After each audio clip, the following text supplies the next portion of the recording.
Nobody warned Counselor Drivon about the teeth. The tall bird-like diplomat had reviewed the human delegation files 17 times. He knew their names, their roles, their dietary requirements. But nowhere in those files did anyone mention that humans would bring apex predators onto Galactic Union Station Harmony 7. Drivon watched from behind a decorative pillar as the three humans walked through the arrivals bay. The first human, a weathered male named Danny Reyes, had a four-legged creature walking beside him. The beast had fur the color of storm clouds and eyes that seemed to track everything. Its mouth hung open, revealing rows of sharp white teeth designed for tearing flesh. The second human, a young female named Priya Sharma, carried a container with a smaller predator inside. This one had white fur and pale eyes that glowed in the station lights. It moved with the silent grace of a hunter. The third human, a large male named Oscar Lindgren, walked with the biggest predator of all. This beast stood nearly waist-high on the human. Its muscles rippled under short brown fur, and its ears stood up like radar dishes, constantly scanning for prey. Drivon's feathers flattened against his skull in fear. How had this happened? He pulled up the transport manifest on his data pad. There it was, buried in a footnote. 3 symbiotic service organisms approved for transport. Symbiotic service organisms. The humans had lied. He watched Danny Reyes reach down and touch the gray predator's head. The creature's tail began moving back and forth rapidly. Then the human pulled out a small ball and threw it across the arrivals bay. "Fetch blue," Danny called out. The predator exploded into motion. It ran with terrifying speed, snatched the ball from the air, and raced back to the human. Then it dropped the ball at Danny's feet and sat there, waiting for the next command. Drivon felt sick. He had just witnessed forced labor. The human had commanded the creature to perform a task, and the creature had no choice but to obey. This was exactly what the intelligence reports warned about Deathworld species. They dominated everything around them. He opened a communication channel to Trade Minister Ulith. "We have a situation." The amphibian minister arrived within minutes. His large eyes went even wider when he saw the predators. "What are those things?" Ulith demanded. "I believe the humans call them pets," Drivon said, pronouncing the strange word carefully. They watched as Priya opened her container. The white predator stepped out and immediately began rubbing its face against her legs. She bent down and ran her hands through its fur. "Look at that," Ulith whispered. "She is asserting physical dominance. The creature cannot escape her touch." "We must inform Commander Silith," Drivon said. The insectoid military commander joined them an hour later. By then, the 3 humans had settled into their quarters.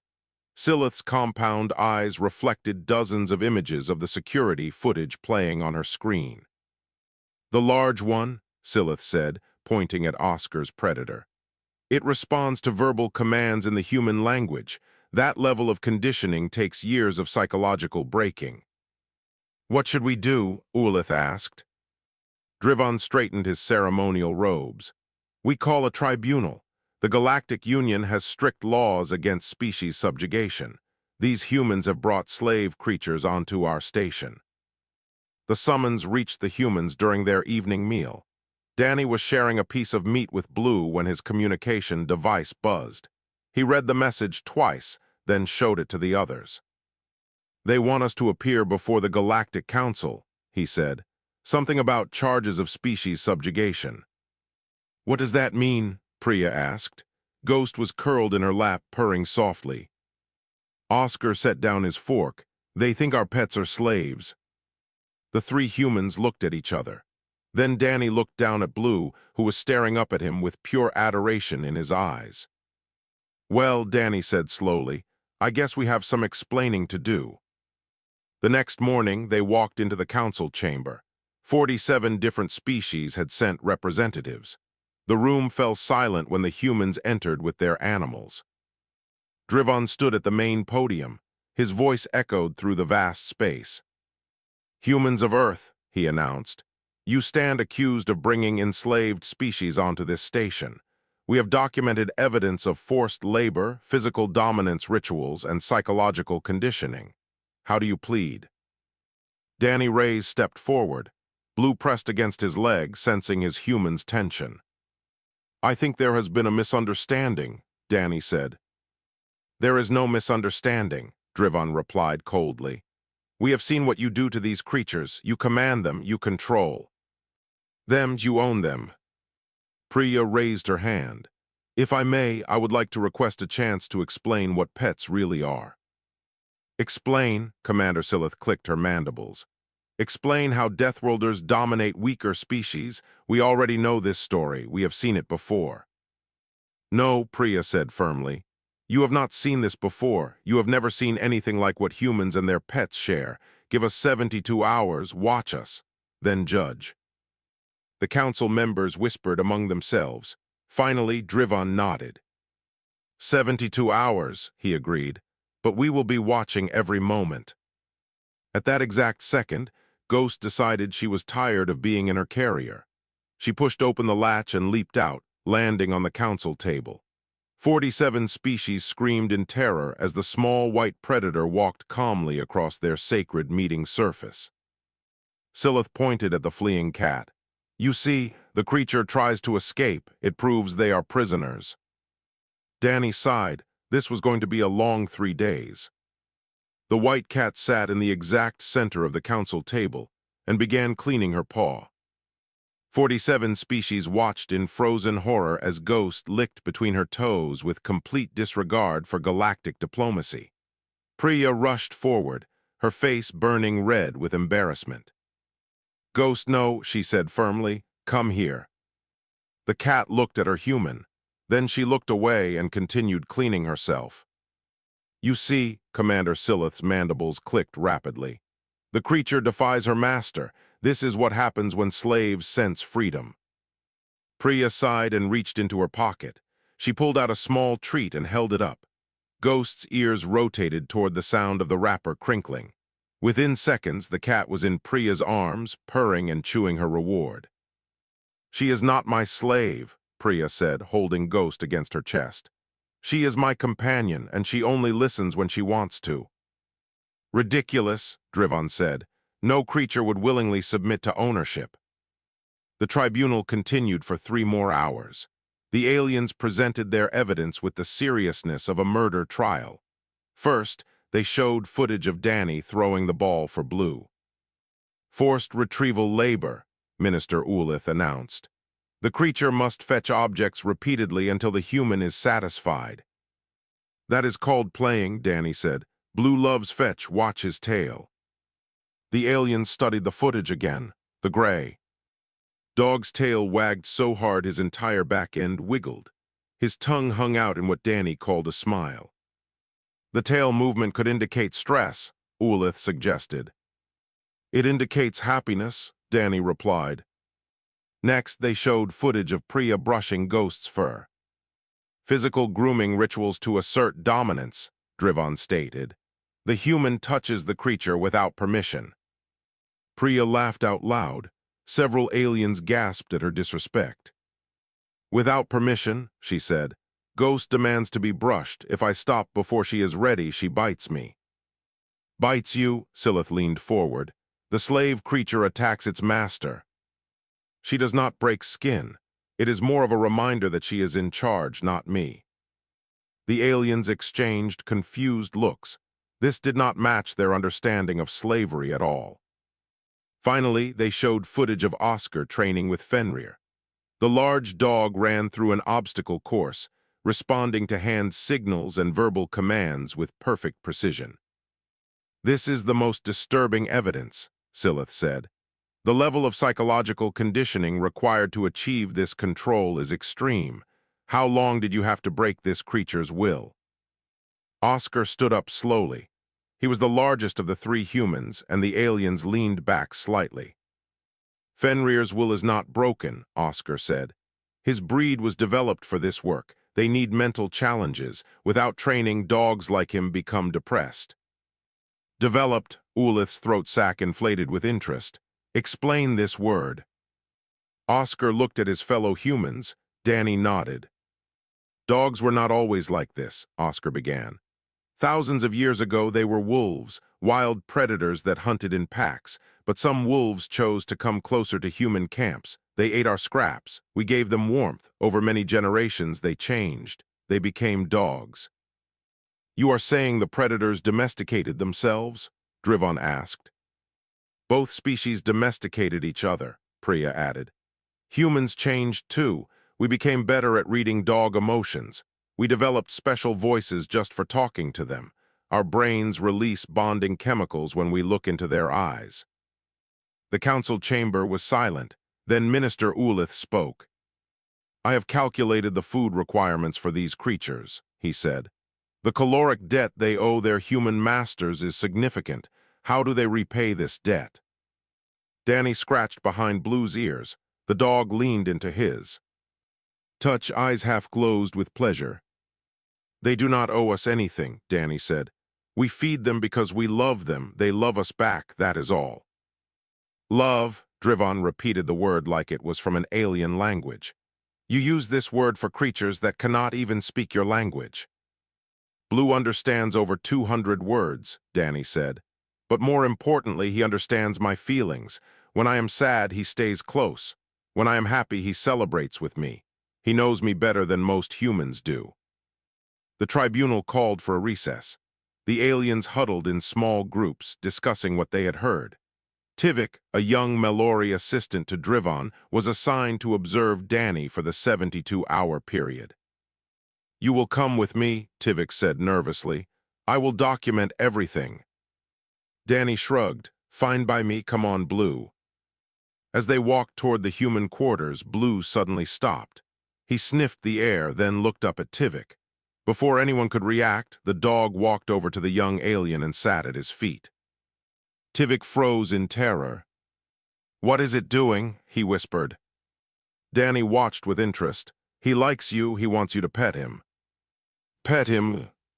Touch his head gently. Tivik extended a trembling hand. His feathered fingers made contact with Blue's soft fur. The dog's tail began to wag. Something strange happened in Tivik's chest, a warmth he could not explain. The creature's eyes looked up at him with such trust, such openness. Why would it trust me? Tivik asked quietly. I am a stranger. Danny smiled.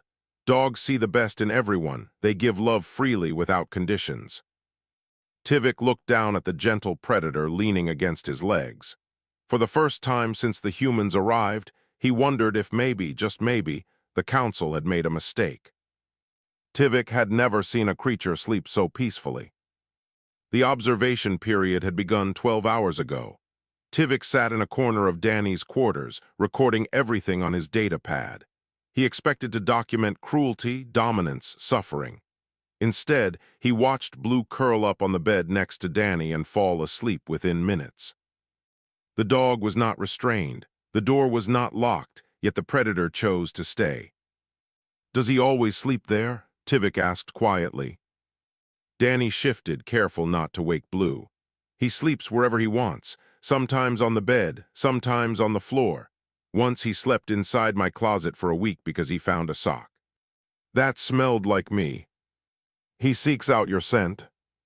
Dogs experience the world through smell. My scent means safety to him, comfort. Tivik made a note. The prisoner seeks comfort from the captor, classic trauma bonding. But even as he wrote the words, they felt wrong. In the morning, Blue woke before Danny. The dog stretched, yawned, and jumped off the bed. He walked to his water bowl and drank loudly. Then he picked up a rubber toy shaped like a bone and brought it to Danny's sleeping form. Blue dropped the toy on Danny's face. MRMPH, Danny said. Blue picked up the toy and dropped it again. Danny opened one eye. Really now? The dog's tail wagged furiously. He made a small whining sound. Danny sighed, smiled, and climbed out of bed. Tivik watched in confusion. The creature woke you, you should be angry. Why would I be angry? Danny pulled on his boots. He wants to play, that makes me happy. But he interrupted your rest cycle. Danny laughed and ruffled Blue's fur. That is what dogs do. They remind us that life is more than sleep and work. They remind us to enjoy simple things. Tivik's recording device captured everything, but he was no longer sure what story the evidence told. Across the station, Priya was having breakfast while Ghost sat on the table beside her bowl. The Grenax observer assigned to her took notes with wide, horrified eyes. "The creature sits near your food," the observer said. "Is this not a challenge for resources?" "She already ate her breakfast," Priya explained. "She just wants to be near me." "Near you, why?" Priya scratched under Ghost's chin. The cat closed her eyes and purred. "Cats form deep bonds with their humans," Priya said. "Ghost follows me from room to room. She waits by the door when I leave. She meows until I come back." "These are symptoms of captivity stress." "No," Priya said firmly. "These are symptoms of love." The Grenax observer did not know how to respond to that. Meanwhile, Oscar took Fenrir for a walk through the station's recreational gardens. The insected observer following them struggled to keep up. "The creature requires daily exercise?" the observer asked. "All dogs do," Oscar said. "They need to move, to explore, to smell new things. It keeps them healthy and happy." Fenrir stopped suddenly. His ears went up, his body went still. "What is happening?" the observer clicked nervously. Oscar followed Fenrir's gaze. A small maintenance robot was rolling across the path. Fenrir had never seen anything like it. "Easy boy," Oscar said calmly. Fenrir looked at Oscar. Oscar's relaxed posture told the dog there was no danger.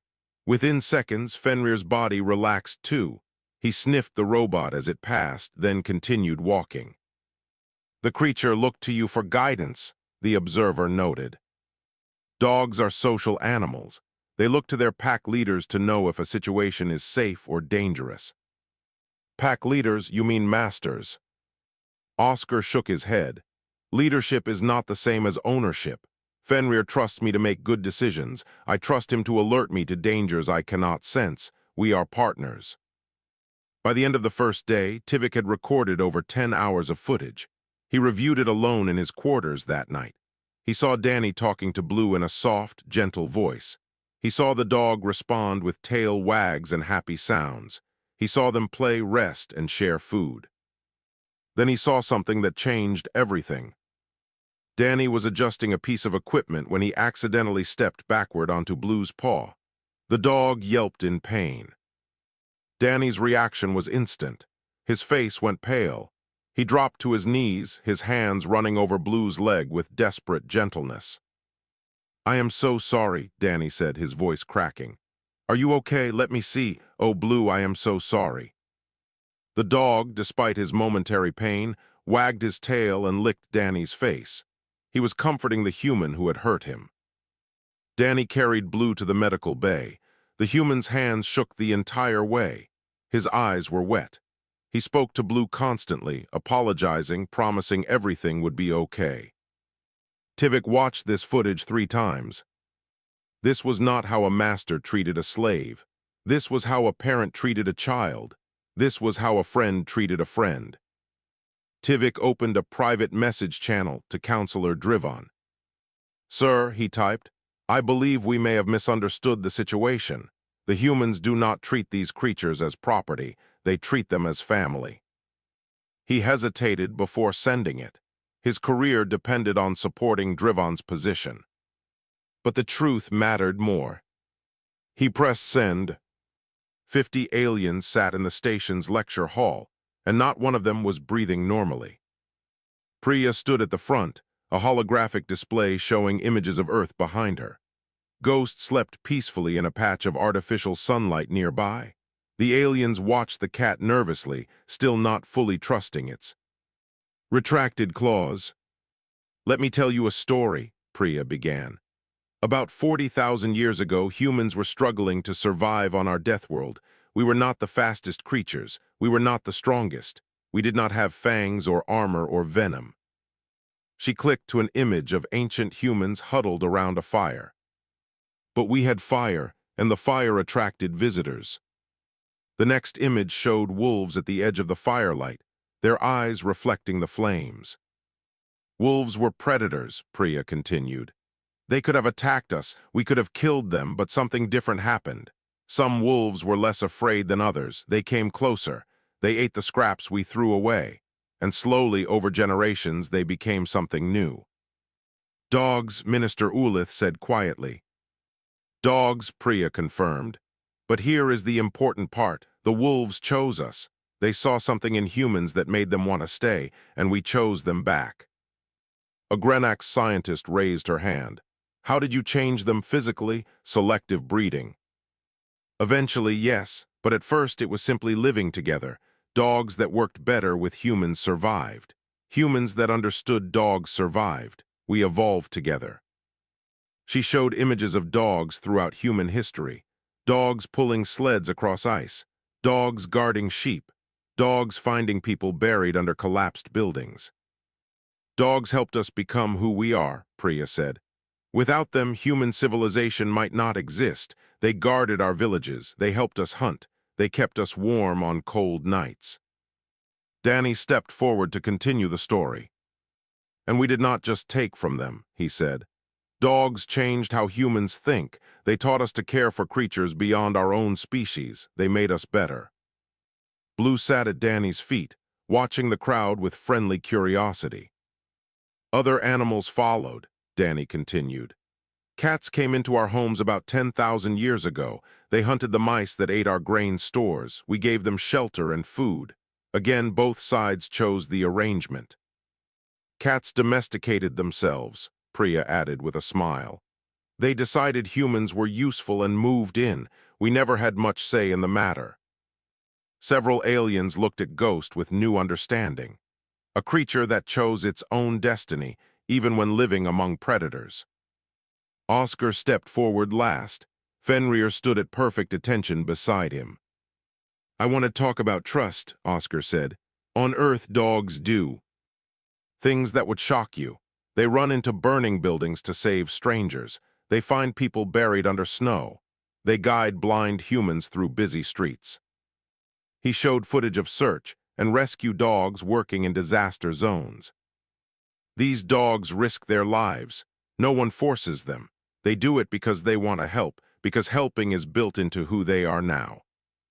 Tivik spoke up from the back of the room. How can that be? What benefit does the dog receive from saving a stranger? Danny turned to answer. Love does not always make logical sense. Dogs feel joy when they help. They feel sad when they cannot. It is that simple. But why would a predator evolve to feel joy from helping other species? Ulith asked. Because we loved them, Priya said softly. We loved them for thousands of years. We celebrated when they were happy. We mourned when they died. We bred the kindest, gentlest, most loving ones, and they became what love created. The room was silent. Then a young Vorican scientist asked a question that surprised everyone. Could we do this? She asked. My species has no such bonds with other creatures on our world. Could we learn to create them? The three humans looked at each other. Hope sparked in their eyes. Yes, Priya said. The bond between humans and pets took thousands of years to develop. But the starting point is simple. You find a creature, you feed it, you protect it. And you open your heart to the possibility that it might love you back. Ghost chose that moment to wake up. She stretched, yawned, and walked across the lecture hall to where the Vorican scientist sat. The young alien froze as the cat jumped into her lap. Do not move, Commander Silith hissed. The predator may attack. But Ghost simply turned in a circle, lay down, and began to purr. The Vorican scientist felt the vibration against her thorax. A strange warmth spread through her body. Was this what the humans called comfort? She likes you, Priya said with a smile. The Vorican looked down at the small white creature sleeping in her lap. For the first time in her life, she understood why another species might choose to live with predators. Some predators, it turned out, were worth the risk. Commander Silith found Oscar in the training room at midnight. The insectoid officer stood in the doorway, watching the human run through combat drills with Fenrir. The dog moved like liquid shadow, responding to hand. Signals with perfect timing. "May I speak with you?" Silith asked. Oscar paused his training. Fenrir sat immediately, but his eyes stayed on the alien commander. "Of course." Silith entered the room slowly. Her compound eyes reflected Oscar's image hundreds of times. "I must tell you something," she said. "Something that explains why the Council reacted so strongly to your animals." Oscar wiped sweat from his forehead. "I am listening." 70 years ago, the Galactic Union made first contact with another Deathworld species, the Krassith. I have not heard of them. Few have. The Krassith were like your dogs in some ways, pack hunters, social creatures, intelligent. Silith paused. But they treated other species on their world very differently than humans treat theirs. Oscar felt his stomach tighten. What did they do? They enslaved them, truly enslaved them, broke their minds, bred them for obedience, used them as living weapons. The Krassith brought these slave soldiers to their first Union meeting. They thought it would impress us. It did not. No, it horrified us. War followed. Many died. When we finally defeated the Krassith, we swore that no Deathworld species would ever be allowed to bring conquered creatures into Union space again. Oscar looked down at Fenrir. The dog gazed back with complete trust in his eyes. "We are not the Krassith," Oscar said quietly. "I am beginning to understand that." Silith's mandibles clicked softly. "Your creatures look at you with love. The Krassith slave soldiers looked at their masters with pure terror. It is very different." Before Oscar could respond, the station shook violently. Alarms began screaming. Emergency lights flashed red. "What is happening?" Silith asked. Oscar was already running. Fenrir sprinted beside him. The accident was in Residential Section 7. A coolant pipe had burst, filling the corridor with freezing vapor. Worse, the blast had collapsed part of the ceiling, trapping people inside. Danny arrived seconds later with Blue. Priya followed with Ghost in her arms. "There are life signs inside," a station officer reported. "But we cannot see through the vapor. Our sensors are not working." Blue's nose was already working. The dog sniffed the air, then suddenly barked and pulled toward a collapsed doorway. "Someone is there," Danny said. "Blue can smell them." "You cannot send an animal into a hazard zone," the officer protested. But Blue was already gone. The dog squeezed through a gap in the rubble, disappearing into the white mist. Danny held his breath, waiting. 30 seconds later, Blue emerged. In his mouth, gently held, was the sleeve of a small Melori child. The child stumbled out behind him, coughing but alive. "My daughter," a Melori woman rushed forward, grabbing the child. "How did you find her?" Danny knelt beside Blue, checking him for injuries. "He found her. He always finds them." Fenrir went next.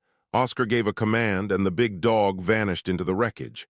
He emerged twice, leading 2 adult Grenaks to safety. Each time, Oscar sent him back without hesitation. "Your creature will be killed," Silith said. "He knows the risk," Oscar replied. "He chooses to go anyway." Ghost surprised everyone. Priya set her down, and the cat immediately trotted toward a maintenance shaft that no one had noticed. She meowed loudly, pawing at the grating. "There is someone in there," Priya said. Station workers pried open the shaft.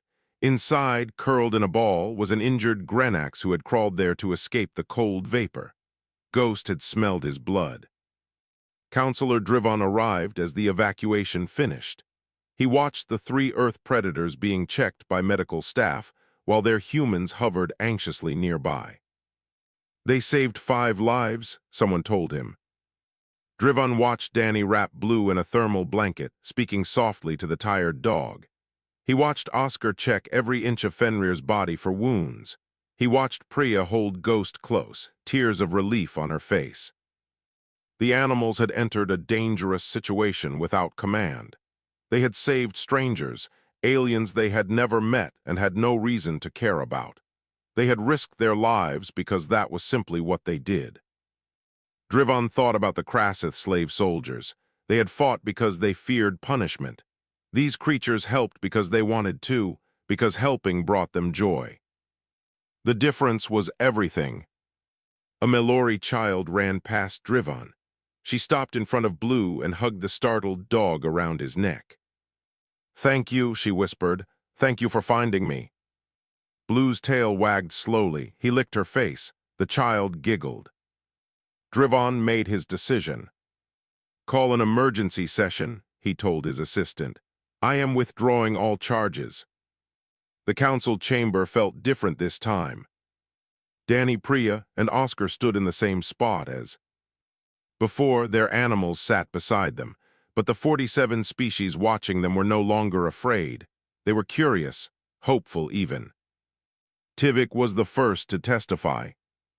"I observed Danny Rays for 72 hours, the young Melori said. "I expected to document abuse. Instead, I witnessed something I did not know existed. I saw a human and a dog living as true partners. I saw love that crossed species boundaries." His voice grew stronger. The human did not dominate the creature. He cared for it, protected it, spoke to it with gentleness, and the creature returned that love freely without chains or force. Minister Ulith spoke next. "I have recalculated my economic models. The relationship between humans and their companion animals does not follow any pattern of slavery or exploitation. It is, as the humans claim, a partnership based on mutual affection." Commander Silith stepped forward. The insectoid officer looked different somehow, softer. "I told the human Oscar about the Krassith," she said. "I told him why we feared Deathworlders with tamed predators. He listened, he understood, and then his animal entered a dangerous situation to save strangers it had never met." Her mandibles clicked with emotion. "The Krassith would never have done that. Their creatures were weapons. These creatures are family." Drivan rose from his seat. The entire chamber fell silent.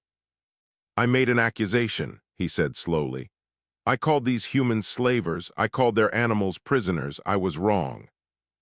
He walked down from the podium and approached Danny. Blue's tail wagged cautiously. "May I?" Drivan asked, gesturing toward the dog. Danny nodded. Drivan extended his feathered hand. Blue sniffed it, then pushed his head against the alien's palm. A warm feeling spread through Drivan's chest, the same feeling Tivik had described in his reports. "I am sorry," Drivan said. "We judged you based on fear, based on the sins of another species. That was unfair." Danny smiled. "Apology accepted, and thank you for listening." Drivan returned to the podium. "The Council hereby recognizes companion animals as a unique category of relationship, not symbiotes, not slaves, but family, as the humans say." Cheers erupted from sections of the chamber. Not all species understood yet, but many were beginning to. Ulith raised a question. "What happens now? Will humans be allowed to bring these companions throughout Union space?" Priya answered, "We would like that, but we would also like to help. Some of you have asked if your species could form similar bonds with creatures on your worlds. We believe you can." She looked around the chamber. "Humans did not invent love between species. We simply practiced it for a very long time. If you are willing to open your hearts to be patient and gentle, you can find companions of your own." A Grenax scientist raised her hand. "How do we begin?" Oscar stepped forward. "You start small. You find a creature that is not afraid of you. You feed it, you protect it, and you wait. Trust takes time. What if the creature does not trust us? Then you keep trying. You prove that you are safe. You prove that you are kind. Eventually, some creature will take a chance on you." Oscar smiled. "That is how it happened with us. A wolf took a chance on humans, and everything changed."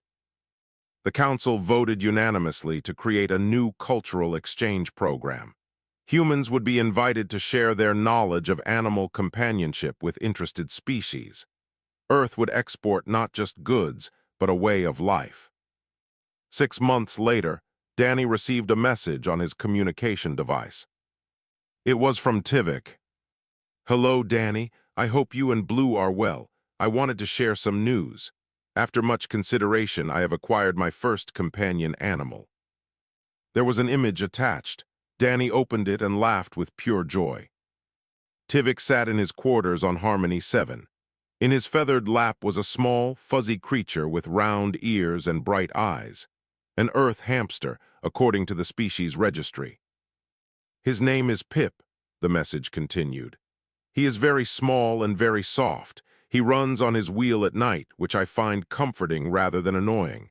I think I finally understand what you meant about love that does not make logical sense. Danny showed the image to Blue. The dog sniffed the screen and wagged his tail. I have one more thing to tell you, Tivik's message ended. 3 other Melori have now acquired hamsters. Word is spreading.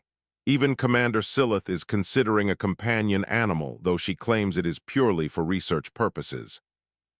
Danny smiled at his dog. Blue smiled back in the way only dogs can. The galaxy was changing, one small, furry companion at a time. And it all started because a human and his dog refused to give up on explaining what love really meant.